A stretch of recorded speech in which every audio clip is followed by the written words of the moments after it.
guys for being here tonight. Tonight we're going to wrap up the transition series that we've been doing.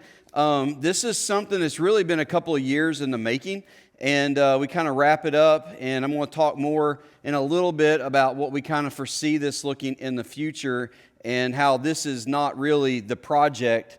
This is a sermon series out of the project that I've been working on over the last year or so. But anyway, 2 weeks ago, we started out with talking about the biblical foundations of how parents are called by God to raise godly children.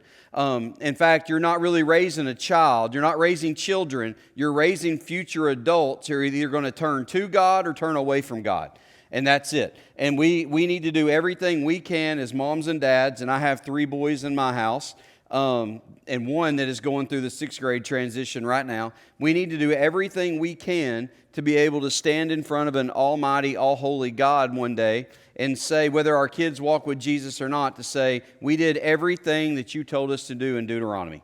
We made you a central part of our life. We educated our kids in the way that they should live, and then eventually they become adults and they have to choose their own path. And that's one of the things we're going to talk about tonight.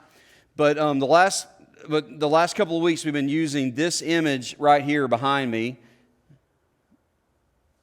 That one. About how in a blink, it feels like you go from baby dedication to standing on the field at Tommy Oliver or Gavlac or Bozeman, and you're watching your infant walk across a graduation stage into adulthood. And we've talked about how the saying is true. The days are long, but the years are short, right? And I'm finding that out in my household. Our youngest also started kindergarten, and it was just like he was born, and then it's like he walked into University Academy, and I'm like, what happened with those 5 years in between? And some of you have upperclassmen, and you're thinking that right now. And hopefully tonight we'll give you something that can help you walk through that if you're currently walking through 9th grade or 12th grade, but also as you prepare for those and you prepare your grandkids for those. So instead of being, before we get to Scripture, there's a couple of things we've talked about every week so far, and that is there's 5 things that we've got to understand. The first one that is in every single transition you go through, everything's going to break in your kid's life. And in some of the things in your life is going to break. You're going to see friends that were essentially, there's a lot of kids when they hit middle school and high school, they've been hanging out with their parents, the friends of their parents' children, if that makes sense, their entire life. Then they hit middle school and interests change, friendships change. Then they hit high school and more friendships change. And we're going to talk about that first semester of high school and how that's one of the most dangerous semesters that your child is going to face in their walk with Jesus in just a minute. But everything changes. Friendships change. Parent-child relationship. The dynamic changes. And when they're young, you literally have to do everything, right? When they're young, you literally got to put the food in their mouth.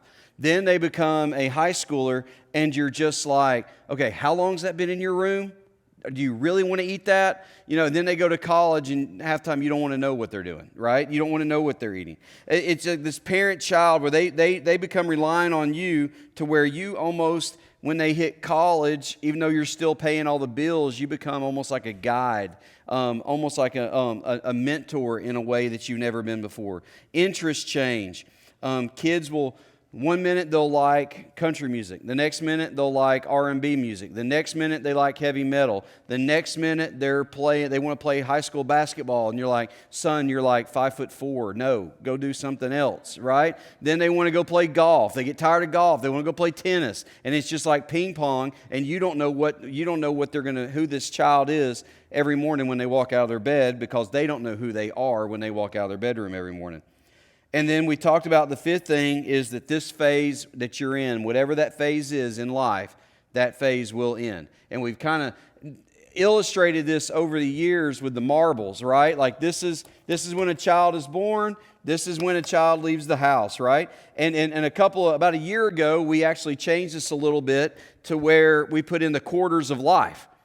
Like This is birth through 25. This is 25 through 50, 50 through 75, 75 through 100. So it's like everybody is literally somewhere in a transition point, and we have to learn to rely on God. Whether you're a senior adult with no grandkids going through any transitions, you still have to understand the fact that you only have so much time here on earth, and we've got to make the most of it. And as parents, the season we're in, the phase we're in, it may be hard, but it will end. And when it ends, we're going to have to give ourselves an honest account inside and go, did I make the most of it? You know, like we're doing that with Dylan, my 5-year-old. Did we make the most of him being in the house? Did we? And we think we did, but we'll see, right? And we think we did. And we would do it all over again, not to do anything different. We just love to do it all over again. It was fun. But that has ended, and now he's in kindergarten. Weston is now a middle school football player who you can tell who my kid is. He's the littlest one on the field because he's a 6th grader. And he's the one that none of his pads fit because he's the 6th grader, and he got, he was the last one to get pads and stuff. But he loves it.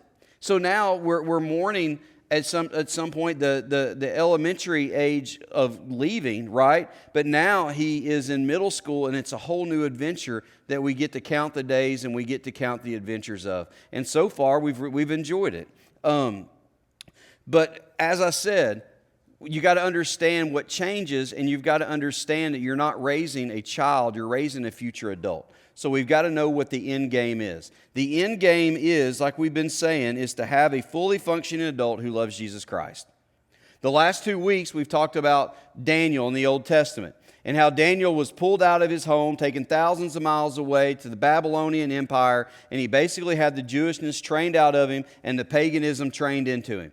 But Daniel decided he was going to honor his God because his parents had done their job and they had instilled the ways of God in him when he was a child. Now, thousands of miles away, never to see his family again, he had the backbone, the spiritual fortitude to walk with God and make an impact for God during his time in the Babylonian government. So tonight, we're going to look at a couple of guys from the New Testament. We're going to look at Paul and Timothy, and we're going to look at Paul and Mark real briefly because we got a lot to cover in these two transitions. But I wanted to start with Scripture as a foundation. So in 1 Timothy chapter 1, verses 5 through 7, we see Paul is talking to Timothy. And he's really trying to give Timothy some encouragement. He's kind of busting him out a little bit. He's saying, hey man, lead. Quit being timid. Lead. Just make a decision. Point them to Jesus. Quit being scared. Lead. And he says this. He says, as he's building Timothy up, he says, I recall your sincere faith, Timothy, that first lived in your grandmother and in your mother, and now I see it in you. Therefore, I remind you to rekindle the gift of God that is in you through the laying on of my hands. For God has not given us a spirit of fear, but one of power, of love, and of sound judgment. So in this, Paul is talking with Timothy. Timothy is a mentor of Paul's that is a multi-year mentorship. Paul has walked with Timothy through a lot of his life, or through a significant part of his spiritual life, and grown him into a young man who's now a pastor. And we never see where Timothy has wavered. The mentorship between his parents, or his grandmother and his mother, with the church, Paul, coming alongside and doing that whole thing of the church and the family working together, that orange concept we've been talking about. They were able to make Timothy this leader in the early church. And we never really have a record of Timothy falling away from God. For all we know, that he walked with Christ his entire adult life because of the foundation that his family put in him, and that the church with Paul came alongside as that third adult to mentor Timothy alongside his mother and grandmother. And we see where Timothy, for the most part, from what we can tell, did really well as an adult living for Jesus. We also have an encounter. So that's the goal, right? That's what we want. We want the family and the church to pour into young people so when they become adults, it's more of a mentorship. And we help them live out their lives as they build their own families and have their own children and launch your grandkids into the world. You also have some gospel stories like Paul and Mark. where basically Mark was a writer of a gospel. Mark started off great. He was with Paul and Barnabas on a missionary trip. Eventually, Mark decided to up and leave. Now, there's a lot of theories on why, but we know that Paul was pretty upset that Mark, in his opinion, abandoned him and Barnabas, because on the next missionary journey, when Barnabas tried to bring Mark along, it actually split him and Barnabas. Mark went with Barnabas, and Paul went his own way, and they covered more ground. And so you had this where Paul was in a mentorship, I guess in a mentorship position with Mark in a way, but then him and Mark had a falling out. But then years down the road, Paul is in prison, and he knows he's not going to live much longer. Who does he ask for? He asked for Mark. He asked that Mark be sent to him because he found value in Mark, and Mark proved worthy to him in his ministry. So we see Paul, who kind of mentored and discipled, poured into two different people, and they took two different tracks, but ultimately they got where they needed to be. Does that make sense? Are you following me? Does that follow? You guys got blank looks. I totally lose you on that one. It made sense up here. Sometimes my wife says things make sense up here, but don't make sense when I say them. But essentially, you've got where Timothy stayed what we want, right? Timothy stayed faithful. He worked, he never fell away. We have Mark here, where we're not really sure what Mark did in between, but we know that Mark and Paul had a falling out, but eventually it circled back around, right?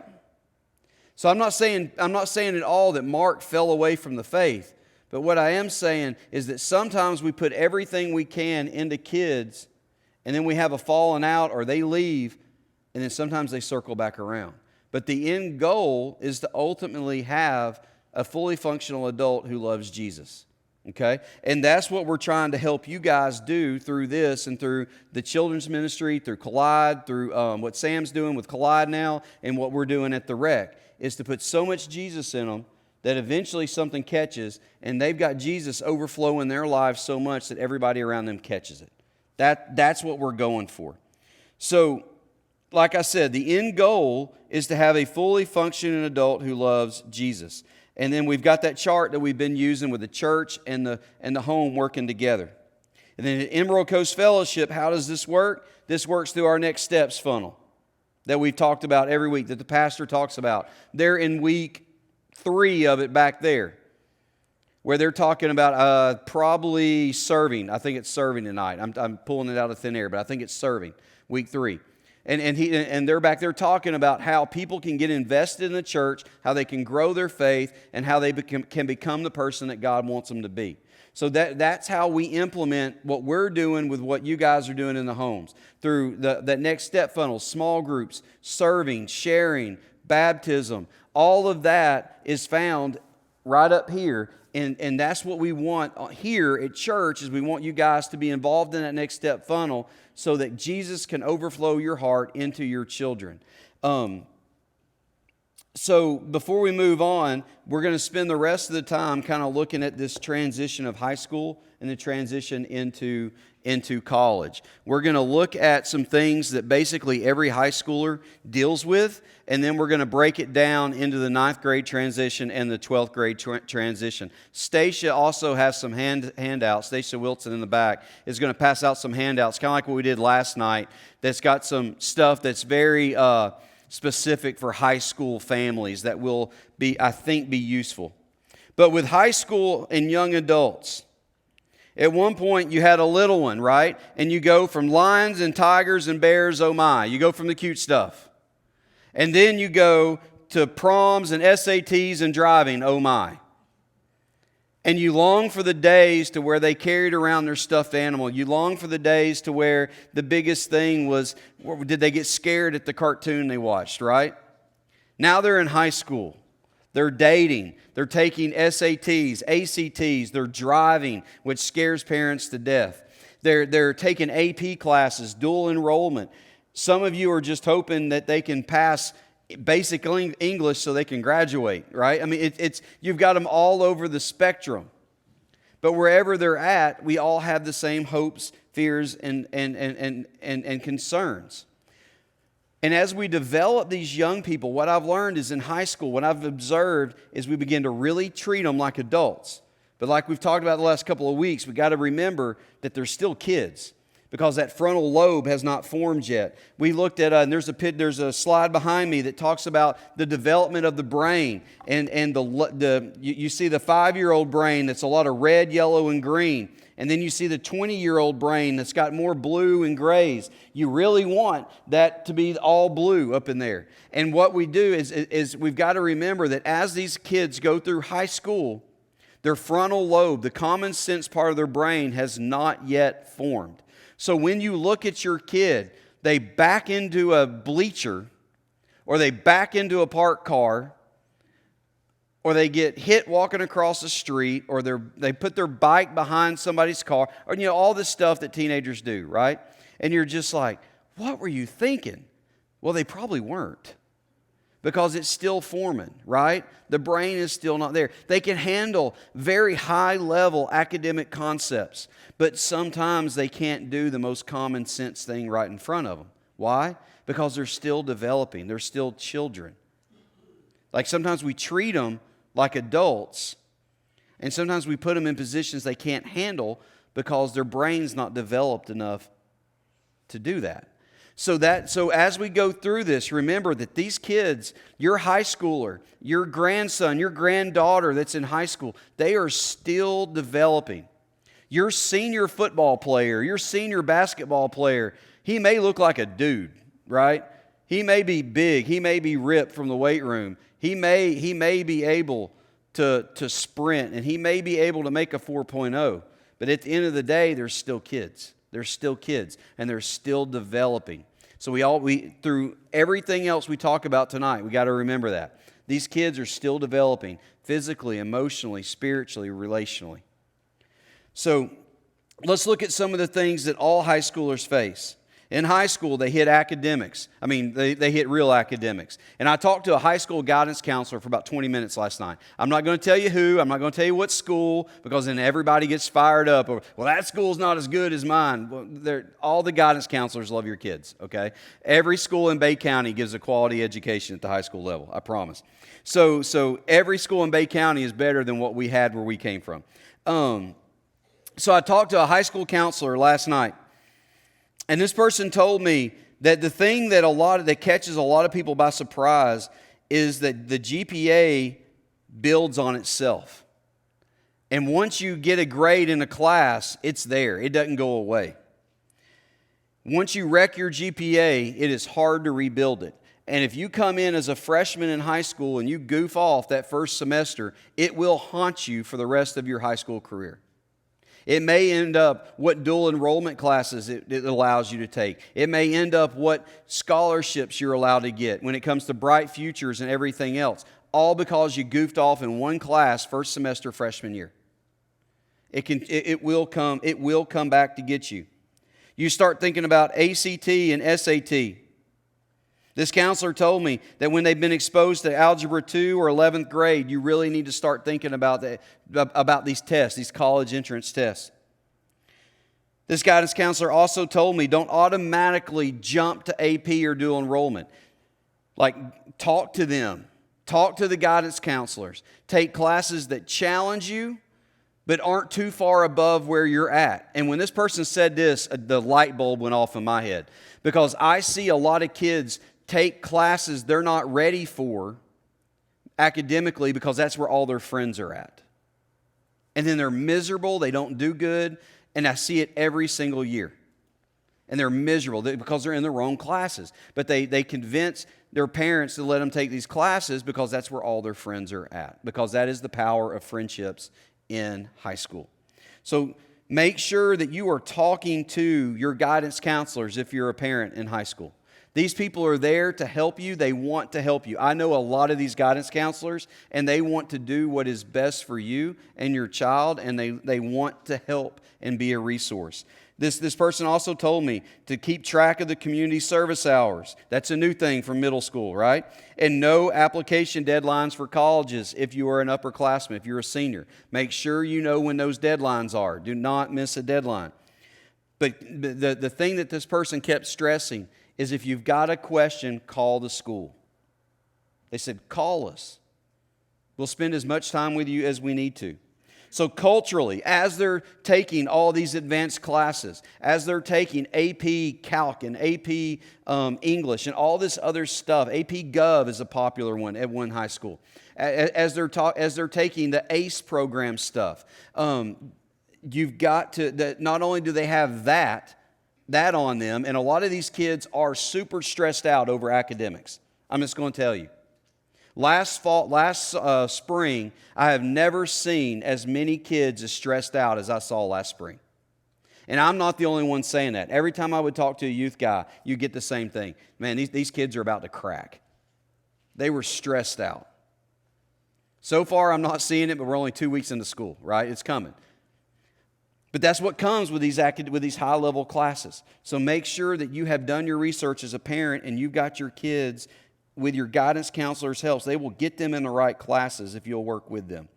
But culturally, along with that, same as the same slide we looked at last week, their ethics are changing. The ethics of people around them are changing. What was wrong 2 years ago is now right. What was right is now wrong.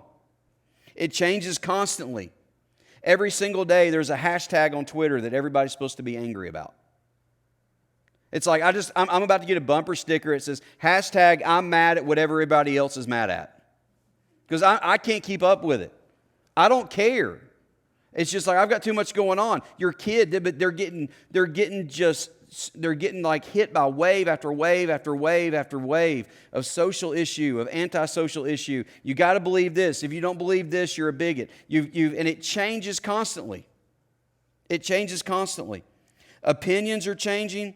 Now they're dealing with, like we talked about last week, they're dealing with pronouns. They're dealing with gender identity. They're dealing with racism. They're dealing with hyper angry politics. Like you want to get somebody fired up, walk into a room and start talking about politics in America. But this is what they're hearing. This is what they're seeing on social media. And they're trying to figure it all out. They're trying to please you. They're trying to please the people they go to school with. They're trying to fit in. And it's just all this pressure and all this stress is on them. Technology and cell phones. We spent a lot of time with this last week. We're not really going to go into this. If you need to talk about technology and cell phones, come talk to me. But biggest things I could say, even for high schoolers and upperclassmen, don't take the phones into the rooms at night and put a monitoring app like Bark on the phone. If they drive, throw Life 360 on there. It'll tell you how fast they're driving if you get the right plan. It'll tell you when they leave school and how long it should be until they get home. It's an amazing app that every parent needs to look into. They're also dealing with a pornographic culture. You literally have celebrities that have made hundreds of millions of dollars by posting videos that they shouldn't be posting on the internet. You have kids that have sent a picture to a boyfriend or girlfriend, and they didn't realize this, but then that person sent it to all their friends, and it's in every school in Bay County. Happens all the time. Happens all the time. Make sure you know what's on their phone. Make sure you know what they're looking at. Talk to your children about pornography and about sexting. These are real things that teachers are dealing with, that administrators are dealing with every single day. How to deal with porn, how to deal with sexting, that is in the packet that Stacia just handed out. We're going to move on from that. Dating, same stuff from last week. They got to be a Christian. You need to approve. If you don't, I tell kids, if your parents don't approve, you don't need to date that person. But Doug, but nothing. But I'm going to marry them. Yeah, that's the third person you've said that about this school year. Okay? It's just like, no, you're not. Their parents got married in high school, whatever. You know, it's like sometimes it's like arguing with a wall when it comes to dating. But just know that we draw the line at the wreck, and we tell them, and we're on your side with all of this. But right when a kid comes and complains about something you've done to their technology, said they can't hang out with somebody, just know we back them. Okay, we back them. We back you to them. Does that make sense? You heard that, right? Okay, nobody go, okay. We back you in the conversation. We will never drive a wedge between you and your child to where they have ammunition to come home and say, but Doug said this. No, Doug's going to tell them to quit arguing with you and go sit down. With dating, there's some tips in that packet on dating. How far is too far? That's the wrong question in high school. That's like asking how fast is too fast down 231. If you're asking that, you're asking the wrong question. If you're asking if a high schooler is asking what they can get away with, they're asking the wrong question. They need to be asking, how can I best honor God with my life? Because that's what sets them up for success in academics and friendships, relationships, and just ethics and just life in general. Friendships are a huge thing. You've got to teach them how to navigate the friendship world in a godly way and not just return fire because they have been wounded by a friend. You've got to help them see that your relationship, their relationship with God is bigger than that moment of drama that they're in. It is bigger than being offered that joint or that alcohol at a party. It is bigger than that girl saying, hey, let's go upstairs. It's bigger than that moment. Your witness, your actions define your life. And your life is defined by Jesus' death, burial, and resurrection on the cross and your submission to Him. That's what defines you. Whether you get the grade you need or not, whether you get the starting position or not, whether you make homecoming court or not. And by the way, homecoming court and SGA elections wreck more friendships in high school than anything else. Don't let your high schooler become so obsessed with SGA or homecoming court that they wreck friendships. And every single year I see senior high girls literally do this. Friends since kindergarten, friends since they were birthed. Since they were birthed. I mean, they grew up together. One of them makes homecoming court, the other doesn't, and they don't talk to each other again.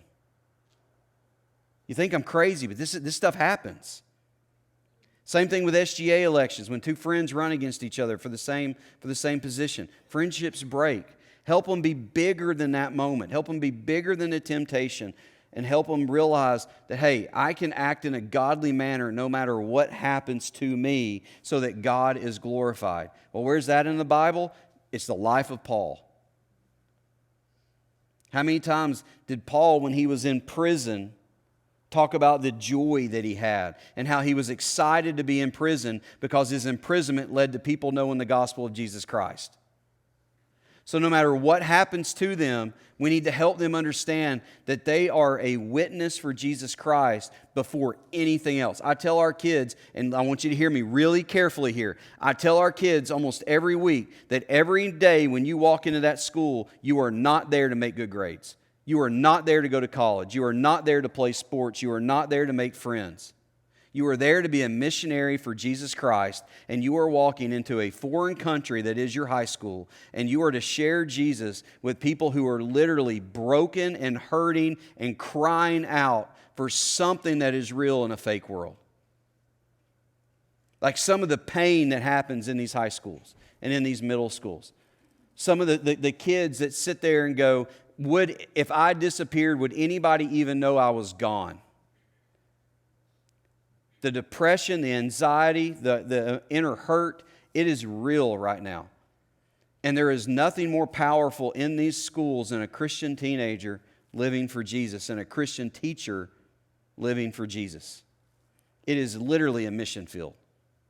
After everything that these kids have been through the last 4 years in Bay County, through broken families, we've got to help them understand that they are bigger than whatever happens to them in high school. So driving, big one, scary one, right? I've actually been trying out this Life 360 thing.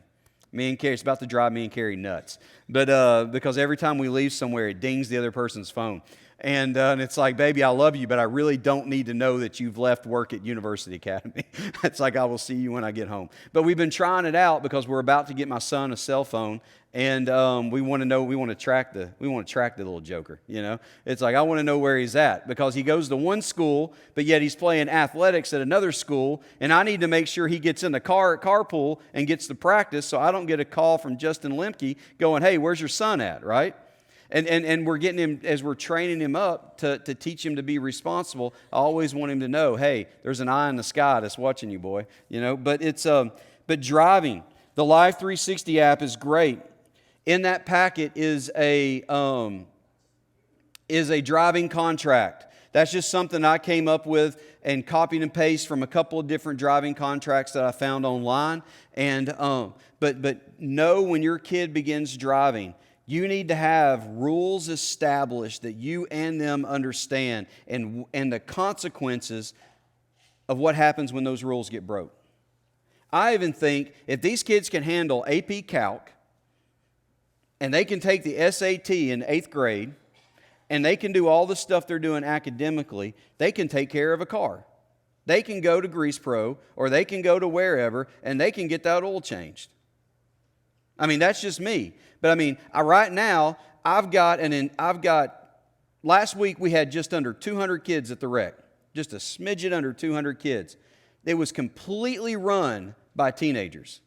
If teenagers can run the technology in that building, if teenagers can run, I got a senior in high school that's leading a praise band, and not only is he leading the praise band, he's discipling the praise band. I got a kid running the sound booth who's a junior in high school, and he's discipling that, and he's actually looking for things to do around here. He comes up to my office, he's like, hey, what can I do for you today? He's on a work-study internship with me. I'm like, well, I don't know, go over there and find something to do. The next thing I know, there's monitors everywhere, there's cords running everywhere, and now I've got live stream that should be working tonight that's even got the lyrics at the bottom of the screen because he's gone over there and figured it out. If kids can figure that out, if kids can run the Jumbotron at Tommy Oliver, and they are, if you've ever been out there and seen that, they can handle driving. They can handle getting a car maintenance done. Does that make sense? So give them responsibility. Set up a contract. This is what you will do. If you break the rules, then this is the consequence, and this is how you earn your driving privileges back. But make sure they understand. When there's guidelines, they can't say, well, you didn't tell me, right? Everybody understands what's going on. Let's see here. Where are we at? I've been moving my finger without realizing it. So let's go... Like I said, Life 360 is great. I mean, it's so great that Carrie and I are about to uninstall it from our phones until we need it. But it works. I mean, literally, I was talking to her on the phone the other day, and she was it was so much better than finding my iPhone on where it's at. I got separated from the buses going to summer camp this year, and I was with Matt Salona in his car, and it literally told us to the second how far we were from the buses, and it was dead on when we caught up. I was like, man, that's impressive. So it's good. It will tell you how fast they're driving. It will give you a driving log. So let's move to 9th grade real quick. 9th grade, let's look at this. Physically, what is your 9th grader going through? Physically, there is a heightened sensitivity to appearance and its social value. I start to see 9th graders start getting interested in weight rooms as guys. I see girls begin to really start caring about their appearance and how they look when they walk into school. Then when they hit 12th grade, it's almost like, it's like in college. When you were a freshman, you cared. When you were about to graduate, you didn't really care anymore. But the freshmen care, especially. This is first semester freshman year is the most dangerous semester that I have found. Now, I have no proof on this other than my observation. But first semester freshman year, second semester junior year are when we tend to see kids walk off the cliff and away from God. First semester freshman year, I think it's because everything's so new, their minds are blown, and they're trying to be popular. They're trying to make a name for themselves. Kids are trying to get on JV teams. Some kids are trying to make varsity teams. Some are trying to make cheerleading. You've got girls are trying to be popular with upperclassmen guys. Guys are trying to make a name for themselves as being the class clown or the stud or the athlete. They get so focused on everything but God that semester that I see academics drop for a lot of them, and we also see kids that we've seen all the way up through 6th grade, 7th grade, 8th grade at the rec every single week, we see tend to disappear in that first semester of 9th grade year. Now, they usually come back when they've sinned so much they've hit rock bottom. about junior or senior year.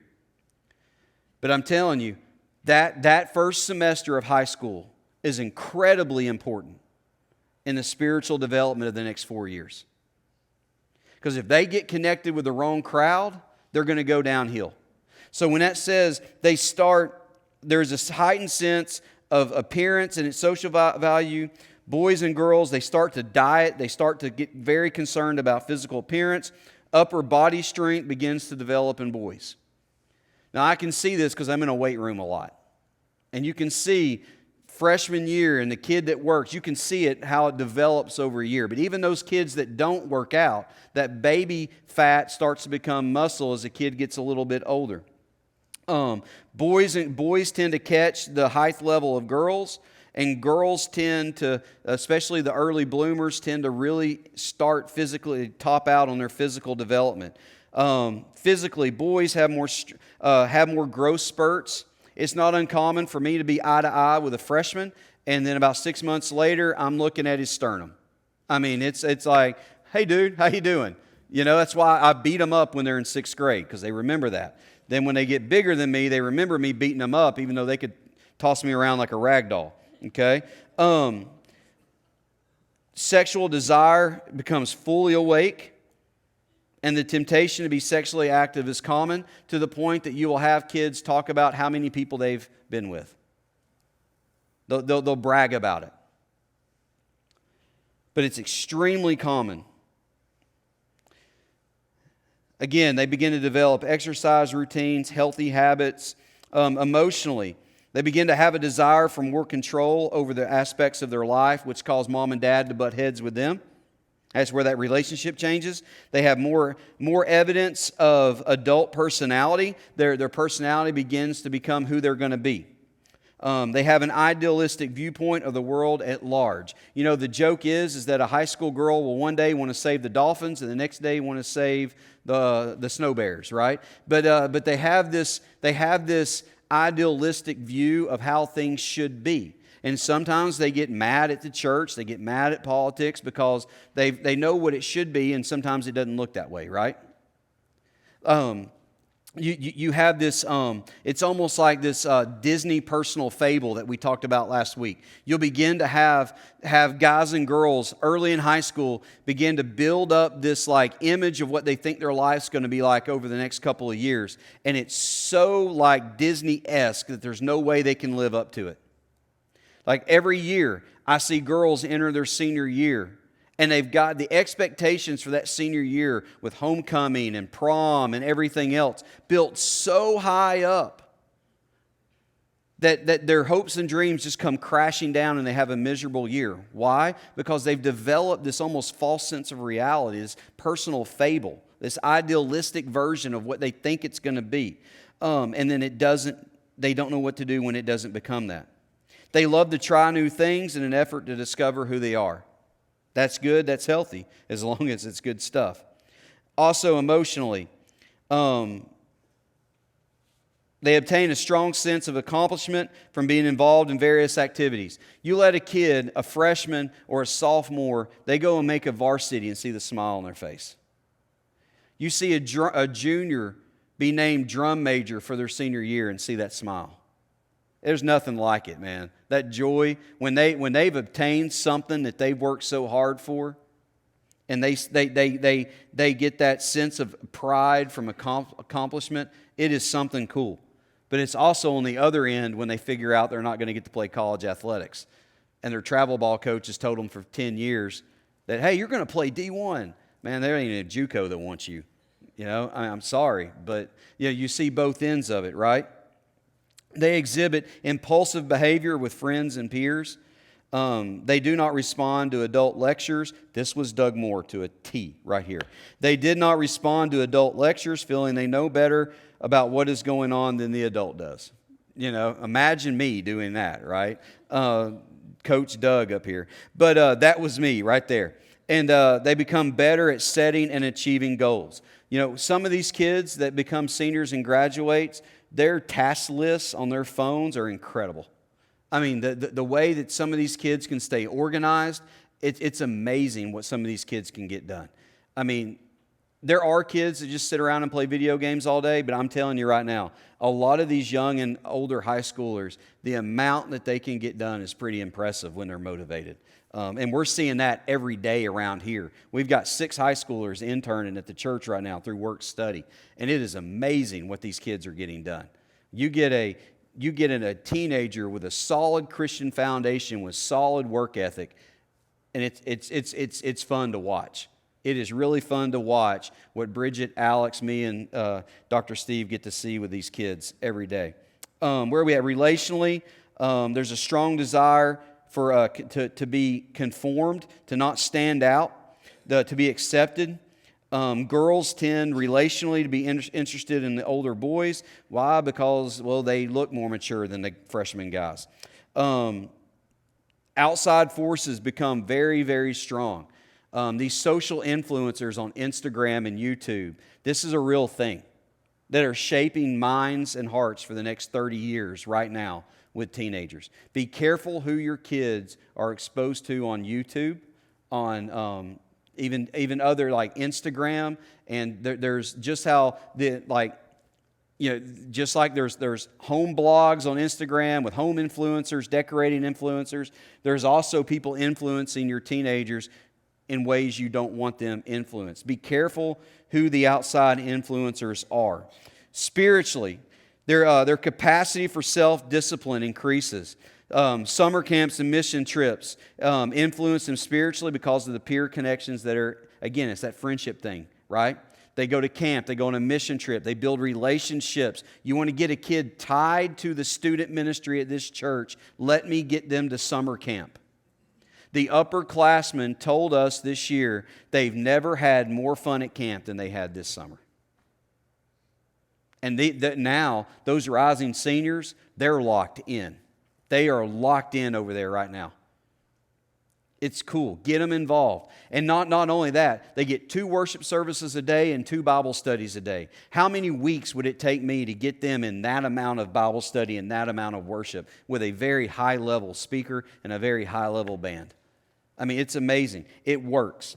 They begin to imagine what life would be like as an adult away from their parents, and they begin to decide whether or not they want their faith to be the central foundation in their life. There may be times where they ask you a question that literally scares you to death. Stay calm. Act unfazed.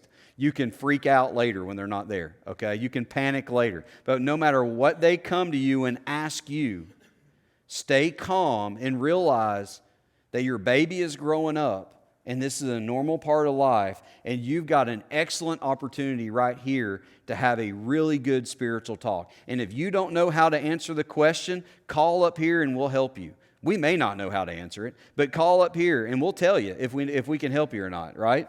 So, but lean on us as that outside influence.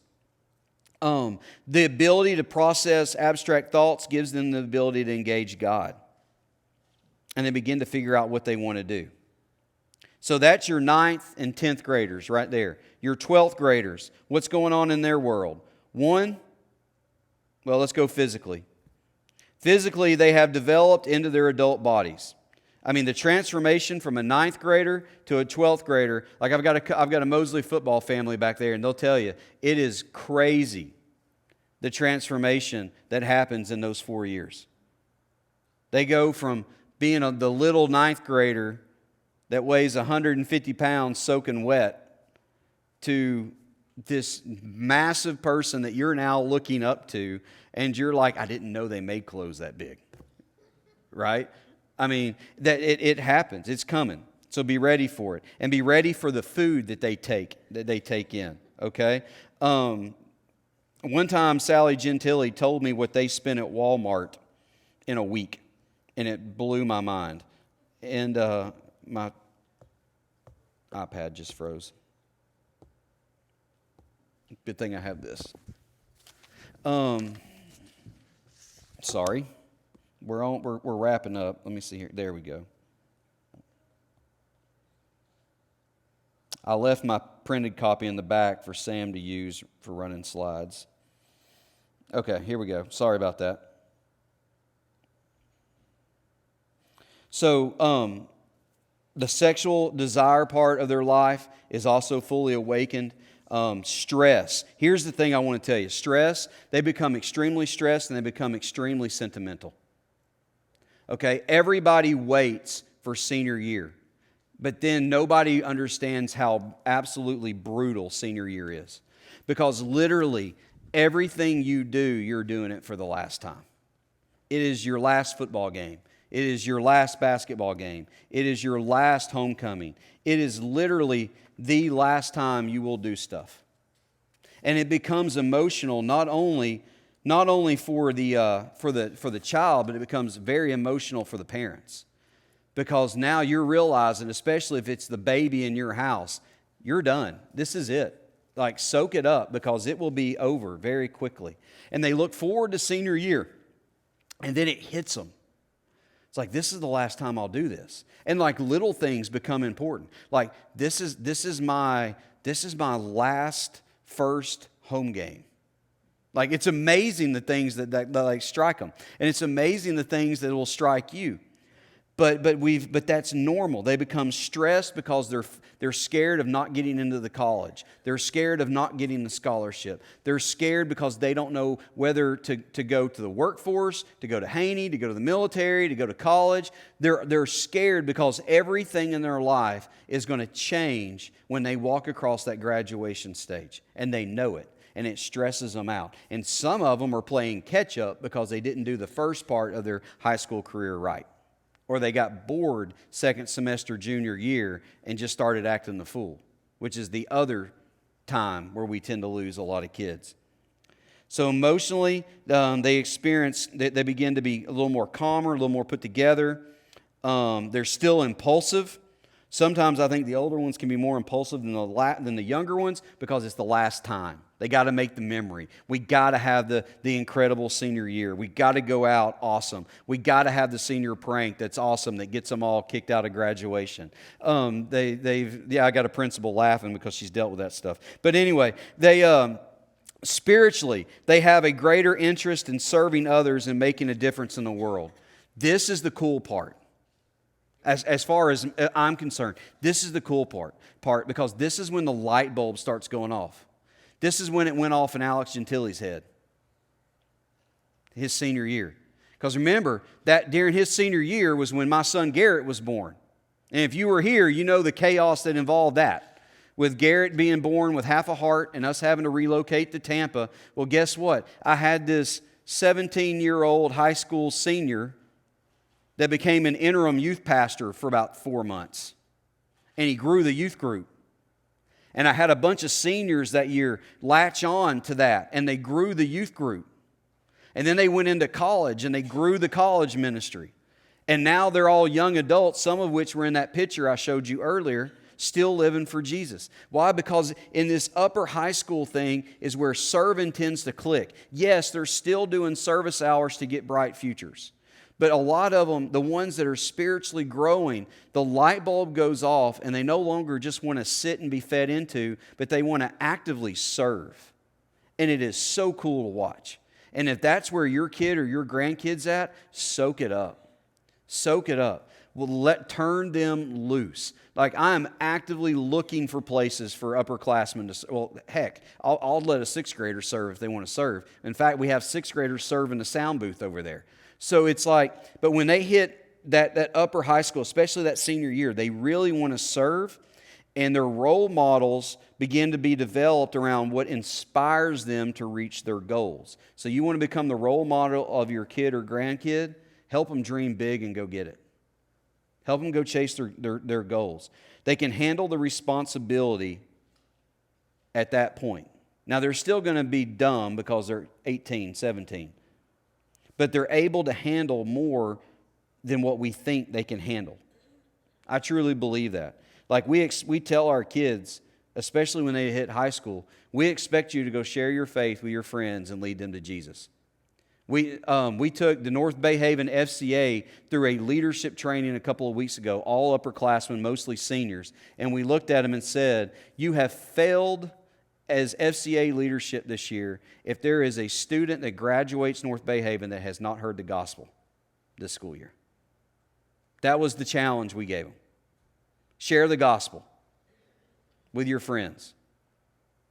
They can do that. They want to do it. And they understand how to do it. So that's where the 9th graders and the 12th graders are at spiritually. We covered a lot of ground. I was going to kind of walk you through a couple of other things. But here's basically we developed a 4-part strategy for my doctorate.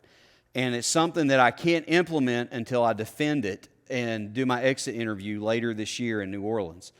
But sometime next year, next academic year, we're really going to start implementing the strategy that we came up with. And there's 4 parts of this. Every fall, we're going to do a short term like this, 3 or 4 week adult small group somewhere. That's not going to be me preaching, but it's going to be a lot of discussion.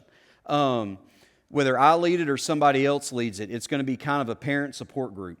The second part that we're working on right now, we're building a parent resource. Well, I'm not. Alex is. Alex and his team are building a parent resource page for the website. All the resources that I'm giving you over the last couple of weeks will be on there. Bridget's going to put some up. Alex and Jennifer will put some up. The pastor will put some stuff up for families to use. The third thing is a family celebration. I want to talk about that for 9th grade and 12th grade real quick before we leave. And the fourth thing is our ministry on-ramps of how we're going to physically, what are the events we're going to do on campus to move a 5th grader into 6th grade, an 8th grader into 9th grade, and a 12th grader into college. We're going to work on a systematic way to where we can give you a plan and go, this is how we're going to walk beside you during these massive transition events in your life. And that's being worked on and developed right now. But the thing I want to talk about with limited time tonight is these family celebrations. So my son Weston just went into 6th grade. As a transition family celebration, Carrie and I took him to Atlanta this summer. We went to a Brave game. We went to the College Football Hall of Fame Museum. It is that awesome, and it's incredible. And then we went to an Atlanta professional soccer game in the Dome. Okay, it was an incredible trip. Carrie tagged along. It was Doug and Weston all over it, right? Sports all day long for 3 days. It was awesome. But we did that to spend some time with Weston. So he knew that as he made this transition, we believed in him and we talked to him about what we expected from him.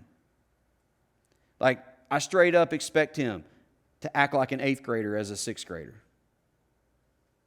Well, other 6th graders don't. Well, the other 6th graders aren't my kid.